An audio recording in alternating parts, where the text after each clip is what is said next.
आज आपण बघणार आहोत मॉर्निंग रुटीन फॉर स्टुडंट्स. सकाळी लवकर उठा.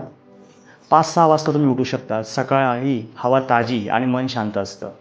लवकर उठल्याने अभ्यास कामासाठी वेळ जास्त मिळतो आपल्याला. पाणी प्या. उठल्या उठल्या जेव्हा तुम्ही फ्रेश होऊन जाल तेव्हा तुम्ही कोमट पाणी त्या ठिकाणी पिऊ शकता. यामुळे शरीर शुद्ध होते आणि ऊर्जा मिळते. श्वसन आणि ध्यान. 5 ते 10 मिनटं प्राणायाम, डीप ब्रिदिंग, ध्यान तुम्ही करू शकता. त्याच्याने आपलं लक्ष, स्मरणशक्ती आणि मनःशांती वाढते. हलका व्यायाम, स्ट्रेचिंग करू शकतात. सूर्यनमस्कार, योगा आणि थोडं चालणं यामुळे रक्ताभिसरण सुधारते आणि ताजेतवाने वाढते. अभ्यास आणि महत्त्वाची कामं.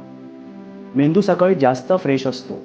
गणित, विज्ञानसारखे कठीण विषय जे तुम्हाला वाटतात, बरोबर, किंवा क्रिएटिव्ह कामासाठी बेस्ट वेळ असतो हा. कारण कोणताच विषय हा अवघड नसतो, बरोबर. जर आपण त्याला योग्य स्ट्रॅटेजीने अभ्यास केला आणि सातत्य ठेवलं तर प्रत्येक विषय हा सोपाच असतो मित्रांनो. आरोग्यदायी नाश्ता करा. जड तेलकट पदार्थ खाणं टाळा. टू डू लिस्ट म्हणजे दिवसाचे प्लॅनिंग करा. 5 मिनिटे काढा त्याच्यासाठी. आज कोणती कामे महत्त्वाची आहेत, कोणती कामे करायची आहेत ते व्यवस्थित ठरवा. यामुळे तुमचा दिवस चांगला जातो.